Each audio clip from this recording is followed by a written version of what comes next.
Osobitosti premávky na diaľnici a rýchlostnej ceste paragraf 35, 1. Diaľnicu môžu používať len vodiči motorových vozidiel, iným účastníkom cestnej premávky je používanie diaľnice zakázané. Na diaľnici smie vodič motorového vozidla jazdiť rýchlosťou najmenej 80 km/h.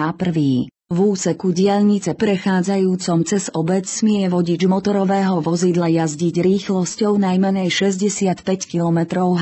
2.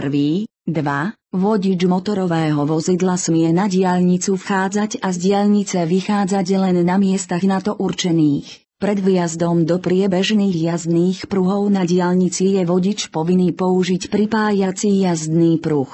Tam, kde pripájací jazdný pruh nie je, vodič je povinný dať prednosť v jazde vozidlám idúcim v priebežných jazdných pruhoch. 3. Vodič motorového vozidla kategórie N20, ktorého najväčšia prípustná celková hmotnosť presahuje 7500 kg, alebo vodič jazdnej súpravy, ktorej najväčšia prípustná hmotnosť presahuje 7500 kg, nesmie pri jazde po diaľnici predchádzať iné motorové vozidlo. 4. Rýchlosť jazdy podľa odseku 1 sa nevzťahuje na vodiča motorového vozidla vchádzajúceho na diaľnicu, vychádzajúceho z diaľnice, pri súbežnej jazde a v iných prípadoch, ak je to potrebné z hľadiska bezpečnosti a plynulosti cestnej premávky. Rýchlosť jazdy podľa odseku 1 sa nevzťahuje ani na vodiča motorového vozidla použitého pri vykonávaní činností spojených so správou a údržbou diaľnice, s odťahovaním vozidiel a činností spojených so záchranou života,